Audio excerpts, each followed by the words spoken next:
Yes, it's Grandma, and I'm going to read a book today, and it's called Dandelion. See, it's a lion, and he looks dandy. On a sunny Saturday morning, Dandelion woke up, stretched, and yawned, and jumped out of bed.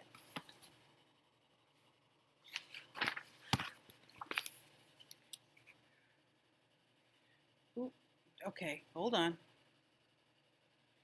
After doing his daily exercises, Dandelion looked out the window, blinked his eyes, and said, "I wonder if the mail has come."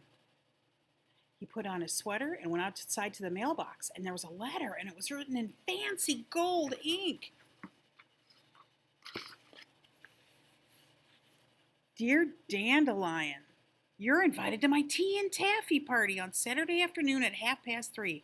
Come as you are. Sincerely, Jennifer Giraffe. So we just go to a party. Dandelion was very excited. "Why, that's today," he said. "It's a good thing I planned to get a haircut."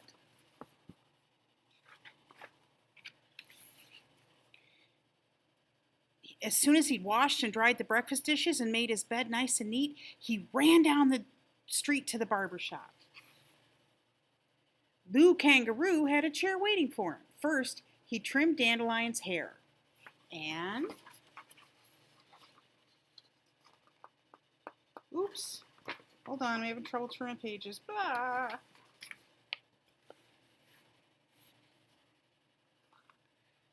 Then he gave him a shampoo.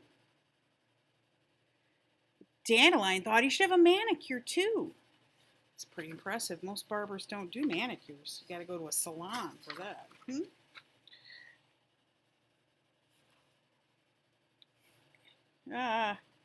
His mane was frizzy and fuzzy and completely unrulish.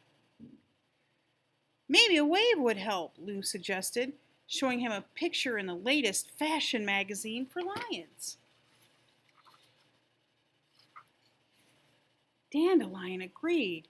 That was exactly what he needed. So Lou went about curling his mane.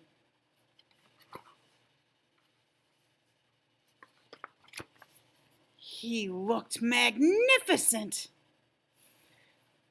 But now, Dandelion thought he really should wear something more elegant than a sweater to a party. "This jacket is the latest style," said Theodore the tailor, "and it just fits you. All you need now is a cap and a cane. Happy Crane will be glad to help you."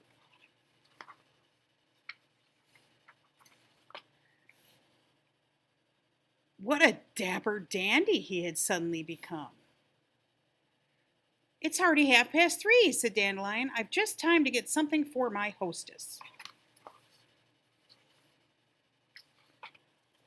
"A bouquet of dandelions would be perfect." He knew the tall door very well, having been here many times before. Remember, it's Jennifer Giraffe, so the door, it has to be a big door because giraffes are tall. He rang the bell. When Jennifer Giraffe opened the door, she looked very surprised. "Yes," she said. "What can I do for you?"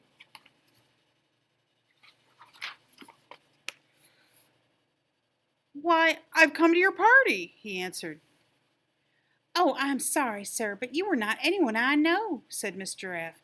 "You must have come to the wrong address."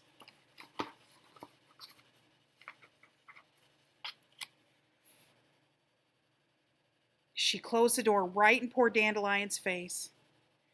"I'm Dandelion," he roared. "You've made a mighty mistake." But there was no use knocking. The door stayed tight shut.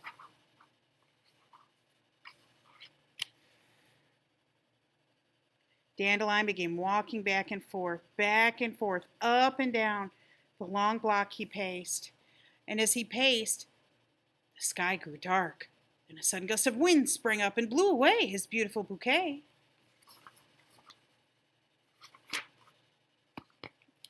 And his snappy cap flew off. To make matters worse, it began to rain in torrents, Dandelion dropped his cane and stood under a weeping willow tree.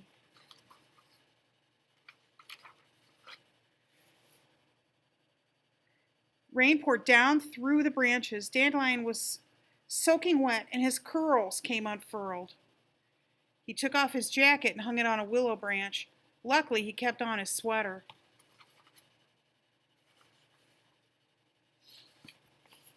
At last, the rain stopped, and the warm sunshine came beaming down. Dandelion decided to sit on Jennifer Giraffe's front steps until his mane was dry.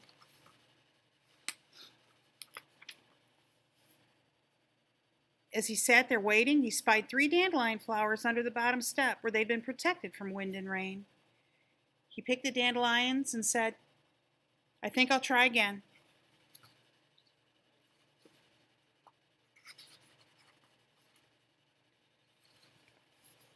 And he rang the bell.